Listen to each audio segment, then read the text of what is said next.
सोनम वांगचूक आल्यामुळं या आंदोलनाची किमान दखल तरी घेतली गेली. पण हे विद्यार्थी गेले कुठं? विद्यार्थ्यांच्या प्रश्नासाठी आज आंदोलन आहे. 22 लाख विद्यार्थी जर नीटच्या परीक्षेला बसले होते तर 10% 2 लाख मुलं तरी रस्त्यावर यायला पाहिजे होते. दिवस 2-2 GB डेटा तुम्ही संपवता, ते संपवायला 4-4 तास लागतात. ते 4 तास तुमच्याकडे आहेत. नेटफ्लिक्सवर पिक्चर पाहायला तुम्हाला वेळ आहे. प्रश्न इच्छा आहे का तुमची? तुम्ही घरात जरी सोशल मीडिया तरी प्रभावी वापरताय का तुम्ही? अभिजित दुय्यम ठरतोय का? तर याचं कारण असं की एखादा पैलवान वर्षभर व्यायाम करतो आणि एकदाच कुस्ती खेळतो, तर अभिजित डायरेक्ट कुस्ती खेळायला उतरलेला आहे. आणि म्हणून हा जो मध्यम वर्ग आणि उच्च मध्यम वर्ग आहे, हा सत्तेच्या बाजूने उभा आहे. त्याला सत्तेला प्रश्न विचारलेला आवडत नाही, हे त्याचं कारण आहे. आणि ज्यांच्यासाठी लढायचे ते आज आत्मकेंद्रित झाले की मला काय, त्याचं काय व्हायचं ते होईल, अशा पद्धतीची त्यांची जी भाषा किंवा त्यांची जी भावना आहे ती त्याला जबाबदारी असं मला वाटतं. माध्यम लक्ष देत नाही, हे जसं खरं आहे तसं आंदोलनातही फार दम नाही, हे पण त्याच का. हाय हॅलो नमस्कार, मी आहे दिव्या आणि तुम्ही पाहताय द ऑडिबल. मंडळी, भारतात आंदोलनांची ताकद ही कमी झाली आहे का, हा प्रश्न खरं तर पुन्हा एकदा चर्चेमध्ये आलाय. कारण शिक्षण व्यवस्थेतली पारदर्शकता असेल किंवा परीक्षांमधला गैरव्यवहार, या सगळ्या मुद्द्यांवरती सुरू असलेल्या आंदोलनाला एक वेगळं वळण मिळालंय. कारण सोनम वांगचूक यांच्या उपोषणाचा आज 21वा दिवस आहे आणि दिल्ली पोलिसांनी त्यांना ताब्यात घेतल्याची पण घटना आज घडली आहे.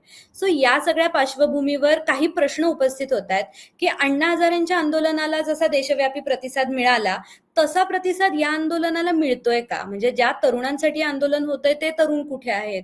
हे आंदोलन सीजेपीचंच आंदोलन आहे का ते वांगचूक यांच्या भोवती केंद्रित झालेलं आहे? आणि या सगळ्यामधला महत्वाचा प्रश्न की भारतात जन आंदोलनांचा काळ हा संपत चाललाय का? सो या सगळ्याबद्दल आज आपण बोलणार आहोत आणि त्याचसाठी आज माझ्या बरोबर आपल्याला जॉईन झालेले आहेत लेखक आणि सामाजिक कार्यकर्ते हिरंब कुलकर्णी सर. सर, खूप मनापासून स्वागत आहे तुमचं. सर, पहिलाच प्रश्न असा आहे की सुरुवातीला हे सीजेपीचं आंदोलन होतं, पण आता दिपके हे बाजूला गेल्यासारखे वाटतात का आपल्याला? आणि सोनम वांगचूक यांच्या भोवती आंदोलन केंद्रित झालेलं आहे का? आणि त्याला लागूनच असा एक प्रश्न आहे की संघटनेचा संस्थापक हा स्वतःच्याच आंदोलनात दुय्यम भूमिकेमध्ये जाणं, हे आंदोलन लॉंग टर्म टिकण्यासाठी नेमकं किती धोकादायक आहे? उलट मी असं म्हणेल की सोनम वांगचूक आल्यामुळं या आंदोलनाची किमान दखल तरी घेतली गेली. जर अभिजित उपोषणाला बसला असता तर कदाचित ह्या सरकारनं एका आंतरराष्ट्रीय कीर्तीच्या माणसाकडे दुर्लक्ष केलं तर अभिजितचा तर विषयच नव्हता. त्यामुळं सोनम वांगचूक यांची जी पूर्व पुण्याई आहे त्याच्या आधारे तरी देशभर त्यांची दखल घेतली गेली. त्यामुळं या आंदोलनासाठी ते महत्वाचं ठरतंय. अभिजित दुय्यम ठरतोय का? तर याचं कारण असं की अभिजितने आंदोलनाची घाई केली असं त्याचा अर्थ आहे.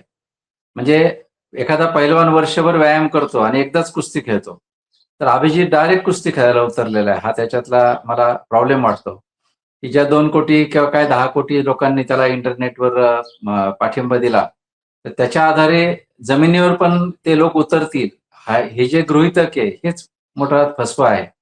आणि म्हणून त्याला आतापर्यंत जयपूरमध्ये, लखनौमध्ये किंवा महाराष्ट्रातल्या काही शहरांमध्ये जो प्रतिसाद मिळाला तो आहे त्यापेक्षा जास्त आहे असं मला वाटतं. आणि याच्यातून संघटना बांधली जात नाही ना. म्हणजे तुम्ही समजा लखनौत आंदोलन केलं, काही तरुण जमले, तर पुढं काय? म्हणजे तिथली जबाबदारी कुणावर आहे? तिथला अध्यक्ष कोण आहे? लखनौच्या आजूबाजूच्या जिल्ह्यांचं कोण आहे?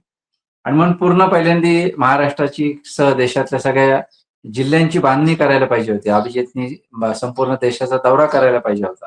आणि त्यानंतर मग 3-4 महिन्यानंतर एक एक विषय पुढे नेत तो विषय उचलायला पाहिजे होता. म्हणजे तो आला आणि नीटची परीक्षा चालू आहे म्हणून लगेच नीटचं आंदोलन. तर हे म्हणजे आहे त्या लाटेवर स्वार होण्यासारखा प्रयत्न झाला.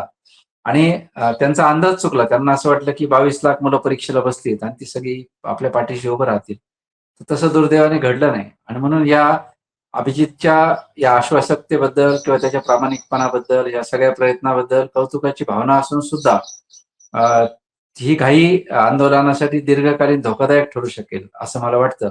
किंबहुना याच्यातली जी नाट्यपूर्णता तयार झाली आहे, म्हणजे वांगचुकांचं उपोषण लांबणं, त्यांना पोलिसांनी उचलणं, याच्यातून तरी किमान या सगळ्या प्रश्नाचं कडे परत देशाचं लक्ष वेधलं गेलेलं आहे. आता हा टेम्पो टिकवायचा कसा, हे अभिजित पुढे आव्हान आहे. सर, वांगचूक यांच्या येण्यामुळे आंदोलनाला एक चेहरा मिळाला हे जरी खरं असलं तरी अशा घटनांमुळे व्यक्ती मोठी होते आणि मूळ मुद्दा बाजूला पडतो, असं घडतं का? किंवा या केसमध्ये घडलेलं आहे का?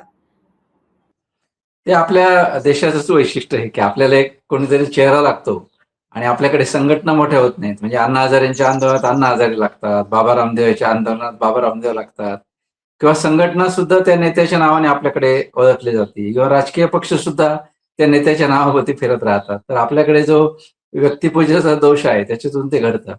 पण याच्यावर जर मात करायची असेल तर अभिजितला कुठल्याही प्रकारची तशा अर्थानं सामाजिक ग्लॅमर त्याला नाहीये, आणि त्यामुळे त्याने सामूहिक नेतृत्वाकडे वाटचाल करायला पाहिजे. आणि त्यासाठी त्यानं भारतभर फिरून संघटना बांधणी करणं आणि संघटना बांधणीच्या आधारे सामूहिक नेतृत्वाचा चेहरा आंदोलनाला देणं, असं करणं अपेक्षित आहे. सर याच्याही पुढे जात मला तुलना खरं तर करायची आहे, की अण्णा हजारेंचं आंदोलन जे झालं तेव्हा देशभरातनं ज्या प्रमाणामध्ये प्रचंड प्रतिसाद मिळाला किंवा इव्हन सरकारकडनं सुद्धा इनिशिएटिव्ह घेतला गेला, सरकार चर्चेसाठी आलं, चर्चेच्या काही फेऱ्या झाल्या, असा प्रतिसाद आपल्याला वांगचूक किंवा दिपके यांच्या आंदोलनाला दुर्दैवाने मिळताना दिसत नाहीये. म्हणजे असं का, की अण्णा हजारेंचं आंदोलन आणि सीजेपीचं आंदोलन नेमका काय फरक आहे किंवा कशी याची तुलना केली पाहिजे? अण्णा हजारेंच्या आंदोलनाच्या बाबतीत नंतर ज्या काही गोष्टी बाहेर आल्या, की ते ज्या प्रकारे प्लॅन्ट आंदोलन होतं, किंवा संघ परिवारानं आणि केजरीवाल या सगळ्यांनी प्लॅनिंग करून त्या आंदोलनामध्ये अण्णांना बसवलं होतं. तर त्या सगळ्या प्लॅनिंगमुळं आणि याच्यामुळे त्यांना तो इव्हेंट मॅनेजमेंट चांगली जमली, असं नंतर दुर्दैवानं सिद्ध झालं. हा एक पहिला भाग. पण तेवढ्यावरच त्या आंदोलनाला प्रतिसाद आहे असं मी मानणार नाही. त्याला 2 गोष्टी अशा होत्या, की त्या काळामध्ये त्यावेळेचं सरकार अत्यंत भ्रष्ट सरकार आहे, असं एक पीपल्स परसेप्शन तयार करण्यात आलं होतं. म्हणजे तो जो 2G स्पेक्ट्रम घोटाळा 1,76,000 कोटी, किंवा कोळसा घोटाळा अशीच मोठी रक्कम, आणि त्यानंतर त्या क्रीडा स्पर्धा झाल्या होत्या त्याच्याबद्दलचा घोटाळा, आणि मग असे 3-4 मोठे-मोठे काही हजार शेकडो कोटींचे घोटाळे पुढे आल्यानंतर भ्रष्टाचाराबद्दल एक चीड तरुणांमध्ये किंवा सगळ्या समाजामध्ये निर्माण झाली होती. आणि त्या पार्श्वभूमीवर ते आंदोलन झालं होतं. आणि नीटची परीक्षा हा एक लिमिटेड विषय आहे, म्हणजे तो एक 22 लाख कुटुंबांपुरता विषय आहे, आणि तरुणाई किंवा करिअर करणाऱ्या मुलांपुरता विषय आहे. सर्वसामान्य माणसाला तो विषय तितकासा आपला वाटत नाही. पण भ्रष्टाचार हा विषय सर्वव्यापी असल्यामुळं तो विषय पटकन क्लिक झाला, सर्वत्र पोहोचला गेला. हे एक त्याचं कारण होतं. आणि तिसरं कारण, अण्णा हजारेंचा जो काही एक चेहरा होता तो भारताच्या ग्रामीण शहाणपणाच्या चेहऱ्याशी जुळणारा होता. म्हणजे ग्रामीण भागातला जो एक शेतकरी आहे, ग्रामीण भागातला जो एक सामान्य माणूस आहे, त्यासारखा तो चेहरा असल्यामुळं सामान्य माणसाला ते पटकन रिलेट झालं. अण्णांचं व्यक्तिगत आयुष्य, त्या प्रकारचं साधेपणा, त्याच्यातून ते झालं. म्हणजे एकीकडे केजरीवालांचं एकदम हाय टेक्नॉलॉजी किंवा ज्या प्रकारचं सगळा नियोजन, संघ परिवाराची छुपी साथ, सरकारचं भ्रष्ट असण्याचं समाजामध्ये बनलेलं जे चित्रण आहे, दुर्दैवाने हो. त्यानंतर सुदैवानंतर ते खोटं ठरलं. पण त्या प्रकारे हे करणं, आणि त्यावेळेच्या सरकारनं त्यावेळेचे सरकार आजच्या सरकारसारखं नव्हतं. संसदेमध्ये खूप वेळा त्याच्यावर चर्चा झाली, आणि त्यावेळेचं सरकार पत्रकार परिषदा घेत होतं. सर्व प्रकारची ज्या लोकशाहीमध्ये अपेक्षित आहे त्या सगळ्या गोष्टी करत होतं. त्यामुळे त्यांनी त्याच्याशी चर्चा केली, आणि त्यामुळे त्या आंदोलनाला एक वेळ आला. त्यामुळे अभिजितच्या आणि अण्णा हजारेंच्या आंदोलनाची तुलना होऊ शकत नाही. बरं. सर आत्ता तुम्ही म्हणलात, की तेव्हा सरकार पण इनिशिएटिव्ह घेत होतं किंवा चर्चा तरी घडत होती. आत्ताचं चित्र बघितलं तर सरकारचा एकंदरीतच आंदोलनांकडे पाहण्याचा दृष्टिकोन बदललाय का? म्हणजे सरकारला एकतर कुठल्याही आंदोलनांची किंवा चळवळींची भीतीच राहिली नाहीये का? बरोबर आहे. नाही, त्यापेक्षा त्यांच्या मनामध्ये आंदोलनाबद्दलची त्यांना भीती आहे, म्हणून तर ते दुर्लक्ष करतायत. म्हणजे हं, आंदोलकांची जास्त भीती वाटते, म्हणूनच ते दुर्लक्ष करतात, असं उलटं आहे.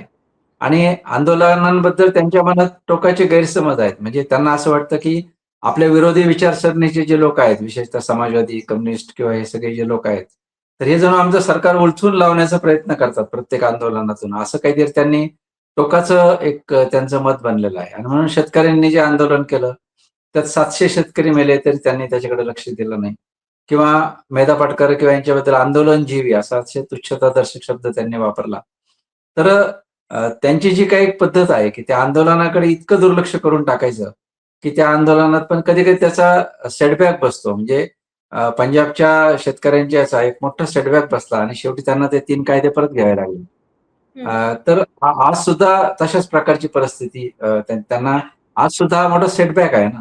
म्हणजे सोनम वांगचुक यांच्याशी 2 चर्चेच्या फेऱ्या केल्या असत्या, आणि त्यांना आतून शब्द दिला असता, की आमच्या सरकार जेव्हा आमचं मंत्रिमंडळ बदललं जाईल तेव्हा धर्मेंद्र प्रधानना आम्ही बदलणार आहोत, आणि परीक्षाच्या ज्या बदलाच्या ज्या प्रक्रिया आहेत त्या आम्ही तुमच्या स्वीकारतो. तर हे वाढलं नसतं.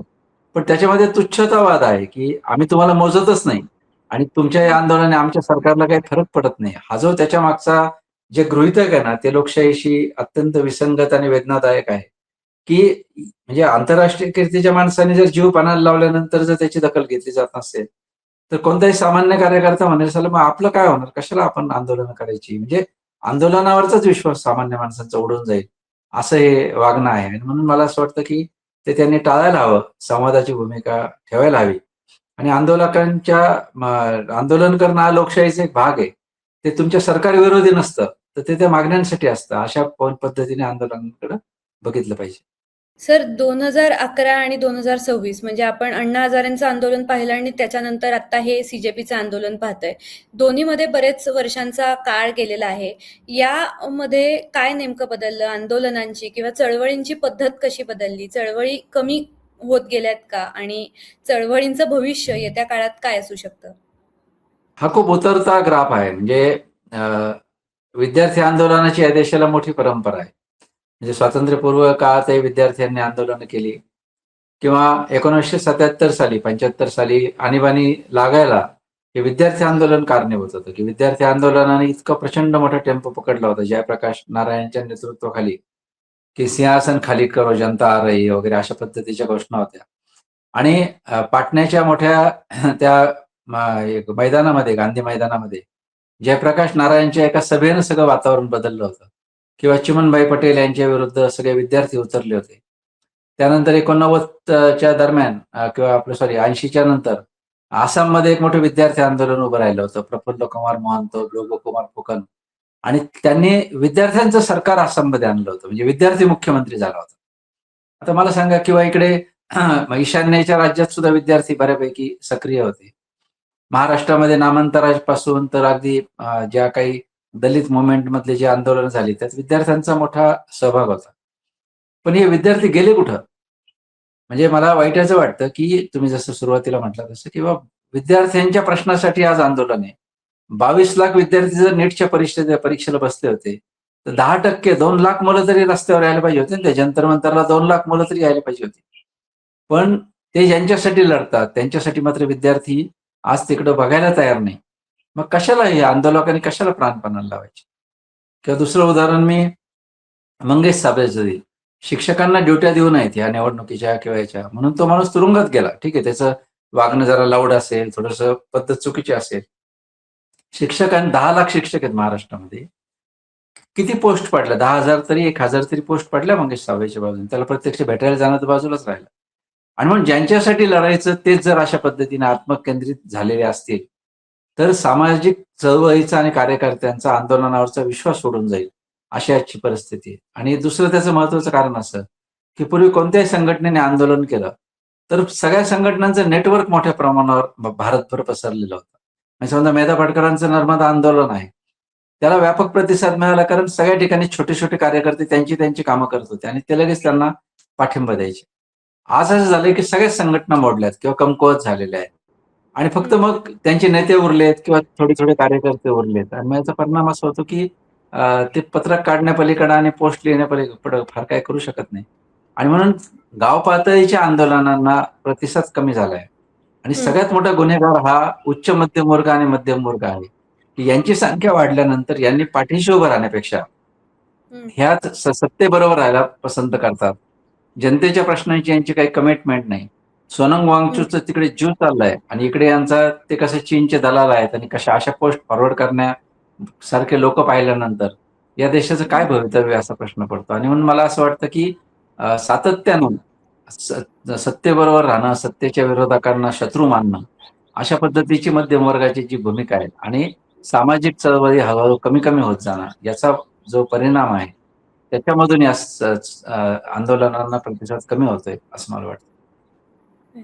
सर असं म्हणता येऊ शकेल का आपल्याला, की आज जेवढं धकाधकीचं आयुष्य झालंय, की प्रत्येकाला अ, नोकरी, शिक्षण, स्पर्धा या सगळ्या स्पर्धेच्या वातावरणामध्ये सर्व्हाईव्ह होण्यासाठी वेळच पुरेसा मिळत नाहीये. त्यामुळे चळवळींचं स्वरूप हे आता मैदानावरनं डिजिटल प्लॅटफॉर्मवरती शिफ्ट झालंय किंवा मी डिजिटलीच वेळ देऊ शकते. मी प्रत्यक्ष मैदानावर उतरण्या इतका वेळ सुद्धा आज लोकांना उरलेला नाहीये. म्हणून कदाचित आगामी काळामध्ये हे सी-जे-पीचं जसं झालं, की सुरुवात ऑनलाईनमधनं झाली आणि नंतर ते मैदानावर उतरले. अशा चळवळी वाढू शकतात. नाही, ते सोशल मीडियातून आंदोलन वगैरे हे मला स्वप्नरंजन वाटतं. खरा मुद्दा लोकांना वेळ नाही का लोकांना इच्छा नाही याच्यावर चर्चा झाली पाहिजे. कारण मला सांगा की दिवस-दिवस 2-2 जीबी डेटा तुम्ही संपवता. ते संपवायला 4-4 तास लागतात. ते 4 तास तुमच्याकडे आहेत. Netflixवर पिक्चर पाहायला तुम्हाला वेळ आहे. शनिवार, रविवार बायका पोरांना घेऊन तुम्हाला पर्यटन स्थळाला फिरायला तुम्हाला वेळ आहे. पण अशा पद्धतीचं तुमचं स्थानिक तरी तुम्ही वेळ देऊ शकता का नाही? समजा आता आज शनिवार आहे. सगळ्या तरुणाईला आय-टी क्षेत्रातल्या सगळ्यांना सुट्टी आहे. आज संध्याकाळी तुम्ही तुमच्या शहरामध्ये आंदोलन करा असं जर आवाहन केलं तर किती प्रतिसाद मिळेल? म्हणजे प्रश्न वेळेचा आहे का याचा आहे? किंवा पोस्ट टाका समजा हॅशटॅग केले जातात याच्यावर. त्या हॅशटॅगला किती प्रतिसाद आहे? किंवा YouTubeवर किंवा सोशल मीडियावर पिटिशन साइन करायचे आंदोलन होतं. किती साइन होतात त्याला? म्हणजे डिजिटलला तरी यांचा प्रतिसाद आहे का? किती जणांनी व्हिडिओ करून टाकले सोनम वांगचुकच्या बाजूने? प्रश्न इच्छा आहे का तुमची? तुम्ही घरात जरी सोशल मीडिया तरी प्रभावी वापरताय का तुम्ही? आज सगळ्या जरी पोस्ट मोजल्या तर 1,00,000 पोस्ट भरतील का सोनम वांगचुकचे? ज्या देशामध्ये इतक्या मोठ्या प्रमाणात इंटरनेट वापरलं जातं. आणि म्हणून हा जो मध्यम वर्ग आणि उच्च मध्यम वर्ग आहे, हा सत्तेच्या बाजूने उभा आहे. त्याला सत्तेला प्रश्न विचारायला आवडत नाही, हे त्याचं कारण आहे. आणि ज्यांच्यासाठी लढायचंय, ते आज आत्मकेंद्रित झालेत, की मला काय त्याचं, काय व्हायचं ते होईल. अशा पद्धतीची त्यांची जी भाषा किंवा त्यांची जी भावना आहे, ती त्याला जबाबदार आहे असं मला वाटतं. आणि म्हणून तुम्ही जर ठरवलं, तर तुमच्या गावामध्ये करू शकता. Facebookला सातत्याने हॅशटॅग चालू शकता, पोस्ट लिहू शकता, YouTubeवर व्हिडिओ टाकू शकता.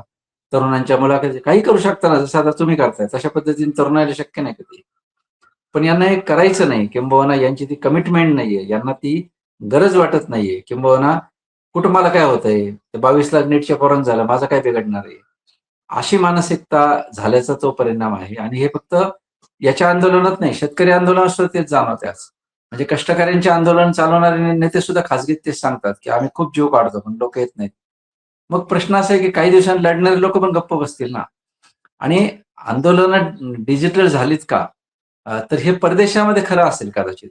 पण भारतासारख्या अजूनही जिथे निरक्षरता मोठी आहे, ज्या ठिकाणी अजूनही सर्वसामान्य माणसांची संख्या मोठी आहे, अशा देशामध्ये हे डिजिटल माध्यम हे सपोर्टिंग असलं पाहिजे. म्हणजे प्रत्यक्ष आंदोलन आणि त्या आंदोलनाचं प्रमोशन डिजिटल माध्यमातून करणं किंवा त्याचं आव्हान डिजिटल माध्यमातून करणं, असं कॉम्बिनेशनच भारतासारख्या देशात यशस्वी ठरेल. सर आपण जेव्हा म्हणतोय की इच्छा कमी झाली आहे किंवा असाही यातला एक हेतू किंवा एक असंही प्रवाह असू शकतो का, की सोनम वांगचुक यांची प्रतिमा ही पर्यावरणवादी म्हणून आहे आणि म्हणूनच कदाचित ते विद्यार्थ्यांशी किंवा त्यांच्या प्रश्नांशी तेवढं कनेक्शन त्यांचं होऊ शकलं नाही किंवा विद्यार्थी त्यांना तेवढे रिलेट नाही करू शकत आहेत? नाही, उलट ते शिक्षणासाठी रोल मॉडेल आहेत ना. म्हणजे थ्री इडियट पिक्चरच्या संदर्भामध्ये आपण पाहिलं, तर एकेकाळी या तरुणाईचे ते ताईच होते ना, तरुणाईचे हिरो होते. आणि शिक्षणामध्ये त्यांनी जी पर्यायी शिक्षणाची कल्पना मांडली, त्या अर्थाने ते शिक्षणाशी जोडलेले आहेत. आणि माझं म्हणणं बाकीच्यांचं मरू द्या. ते 22 लाख पोरांना काय प्रॉब्लेम आहे? ज्या 22 लाख मुलांच्या नीटच्या परीक्षेसाठी ते उपोषणाला बसलेत, तर त्यांनी तर उतरावं ना. किंवा महाराष्ट्रामध्ये समजा ती मध्यंतरी ती टी परीक्षा रद्द झाली. तर ते टी लाभार्थी, ते शिक्षक आणि प्लस हे धरलं तर ती संख्या काही 30 लाखाच्या पुढे जाईल. मग एवढ्यांनी तरी उतरायला काही अडचण आहे का? आज 30 लाख माणसं रस्त्यावर येणं ही काय सोपी गोष्ट आहे का? मग हा प्रश्न विचारला पाहिजे, की त्यांची प्रतिमा काही का असेना समजा. उद्या समजा अगदी पार कुठल्यातरी वेगळ्याच क्षेत्रातला माणूस तुमच्यासाठी उपोषणाला बसलाय. एखादी समजा अभिनेता उपोषणाला बसला. आता तुमच्या प्रश्नासाठी बसलाय ना तो, मग तुमचं काम नाही का ते उतरण्याचं? आणि म्हणून या गुन्ह्याला माफी नाही. ही तरुणाई आज जे वागते ना, परत पुढच्या वेळी तुमच्या बाबतीत काही घडलं, तरी मी सुद्धा पोस्ट लिहिणार नाही, कुणाला लिहू पण देणार नाही, की दे डिझर्व्ह टू डाय असंच मला कधी-कधी वाटतं, की तुम्हाला जर तुमच्या प्रश्नाच्या बद्दल जर काही आच नसेल, तुम्हाला जर जाच नसेल आणि सोनम वांगचुक मान्य नसेल, तर तुम्ही उतरा ना रस्त्यावर. वांगचुकला वजा करून टाका. किती तरुण मुलं किती उतरले या आंदोलनामध्ये. आम्हाला वेळ नाही तुमचे जीबी आणि हे शोधू का आम्ही किती वेळ जातोय त्याच्यामध्ये? आणि म्हणून मला असं वाटतं, की विद्यार्थी चळवळी मोडल्या हे त्याचं कारण आहे, की भारतामधल्या ज्या विद्यार्थी चळवळी आहेत, आज प्रत्येक कॉलेजमध्ये पूर्वी विद्यार्थी चळवळ असायची. ती कोणत्या काही विचाराची असो ना, फार अगदी ए असो, नाही तर कम्युनिस्ट असो, नाही तर काँग्रेसच्या असो. पण आज कुठल्याच संघटना राहिल्या नाहीत. आज तुम्ही कुठल्याही महाविद्यालयामध्ये जा आणि विचारा की कोणती विद्यार्थी संघटना. विद्यार्थी संघटना नाहीत आज. कॉलेजची मुलं त्या विद्यार्थी संघटनांकडे जातच नाहीत. आणि मग हं. विद्यार्थी संघटना नसल्यामुळे त्या विद्यार्थी संघटना भांडायच्या की बा इथे आमचं स्वच्छतागृह चांगलं नाही, मुलींसाठी आरसा नाही, शाळा कॉलेजची वेळ बदला, फी माफी करा. कुठेत आज विद्यार्थी संघटना कुठेत आज? हं. बरोबर आहे. म्हणजे अ, या सगळ्यामध्ये सर कव्हरेज सुद्धा आय थिंक मॅटर करतंय असं वाटतंय. कारण की अण्णांच्या आंदोलनाला ज्या पद्धतीने जवळपास 24 तासांचं ऑलमोस्ट असं मीडिया कव्हरेज मिळालं, तसं या आंदोलनाला मेनस्ट्रीम मीडियामधनं कव्हरेज तसं मिळालं नाही. पण सोशल मीडियावरती चांगलं कव्हरेज मिळालं. कुठलंही आंदोलन हे लोकांपर्यंत पोहोचवण्यासाठी, देशातल्या नागरिकांपर्यंत पोहोचवण्यासाठी कव्हरेज किती मॅटर करतं? पण काही घडलं तर कव्हरेजला अर्थ आहे ना. म्हणजे समजा सगळे चॅनल्स कव्हरेज द्यायला तयार आहे आणि रस्त्यावर लोक आलेच नाही, तर कव्हरेज वाले काय करणार आहेत? बरोबर. म्हणजे मीडिया आंदोलनाला मदत करतो किंवा मीडियातून आंदोलन वाढतं हे खरं आहे. पण त्या प्रकारचं जमिनीवरचं वातावरण पण असलं पाहिजे. अण्णा हजारेंच्या ते जे दुसरं आंदोलन झालं, दुसरं का तिसरं, तर तेव्हा मी एकदा गेलो होतो ते आंदोलन बघायला. म्हणजे मी दिल्लीमध्येच होतो, तर मी पाहायला गेलो होतो. तर तो माहोल आणि ते वातावरण मी मध्यरात्री 12 वाजता दिल्लीच्या रस्त्यावर एकदा होतो. तर ते रस्त्यावर पोरं अगदी ते तिरंगा झेंडा लावलेल्या मोटरसायकल फिरायच्या. त्यांना असं वाटायचं की आता हे आंदोलन यशस्वी ठरलं म्हणजे देशातले सगळे प्रश्न संपले. इथपर्यंत माहोल हं. त्या काळात तयार झालेला होता. कॉलेजचे विद्यार्थी रस्त्यावर आले होते. म्हणजे मला आठवतं की माझ्या गावामध्ये अण्णा हजारेंना ते सक्तीनं तुरुंगामध्ये जेव्हा टाकलं गेलं, तर कॉलेजच्या मुलांनी स्वतःहून कॉलेज बंद पाडलं आणि प्राध्यापक, शिक्षक आणि सगळे विद्यार्थी रस्त्यावर आले होते. तर हे जमिनीवर घडत होतं ना, मग मीडियाचा नाईलाज होतो. पण दुसऱ्या अर्थाने मीडियाचं पण एक भूमिका आहे. आज मीडियाच्या हाऊसेसबद्दल जे बोललं जातंय, की सत्ताधाऱ्यांनी त्यांचे प्रचंड ताबा मिळवलेला आहे. तर त्याच्यामुळे ती माध्यमही तिकडे बघत नाहीत ना. म्हणजे अभिजित टिपके जेव्हा तो अभिजित टिपके जेव्हा त्या विमानातून उतरला, तर तेव्हा मीडिया किती कव्हर करत होती. आता विमान यायची वेळ झाली आणि ते सगळे उभे. मग आता उतरला. गाडीत बसला. गेला. त्या दिवशी किती प्रचंड दाखवलं तुम्ही. आणि एका क्षणी वरून आदेश आल्यासारखं खटकन सगळं बंद करून टाकलं. म्हणजे आता वांगचुकांची तब्येत बिघडली म्हणून आता माध्यमं तिकडे लक्ष घालायला लागली. नाहीतर मधले मधले 15 दिवस किती भीषण होते ना. त्या दिवशी मी जी पोस्ट लिहिली, वांगचुकांना मरू द्यायचं का? तर त्यानंतर खरं तर म्हणजे त्यात म्हणजे मागच्या 2 दिवसामध्ये ही फक्त घडामोड वाढलेल्या आहेत माध्यमाच्या. तर तेव्हा माध्यमांनी ठरवलं तर ते करू शकतात. नसलेला इश्यू ते जर एवढा मोठा करून दाखवू शकतात कधी-कधी. तर असलेला इश्यू मोठा करून दाखवायला त्यांना अडचण काय? तर माध्यमं लक्ष देत नाही हे जसं खरं आहे, तसं तसं आंदोलनातही फार दम नाही, हे पण त्याचं कारण आहे. सर शेवटच्या 2 प्रश्नांकडे येते मी. आजच्या काळामध्ये, आजच्या राजकारणामध्ये उपोषणाचा मार्ग हा पूर्वी इतका प्रभावी राहिलेला आहे का? नाही उपोषण हे कसं आहे म्हणजे त्याचं जर म्हणजे गृहीतक आहे त्याच्यामध्ये किंवा समोरचे राज्यकर्ते संवेदनशीलतेने जनतेला प्रतिसाद देत आहेत. अशा वेळी ते हे करणं आहे ना, म्हणजे घरामध्ये समजा लहान मूल फुगून बसतं, मी नाही जेवणार आणि मग त्याचे सगळे समजूत काढतात ना, आई समजूत काढते, वडील समजूत काढतात, आजोबा समजूत काढतात, "अरे जेव बाबा, जाऊ दे, चुकलं माझं," हे कर आणि मग ते पोरगं जेवायला बसतं. तर आई-बापाने जर मरू दे ना, खाल्लं तर खायला, नाही तर मरलं तर मरू द्या.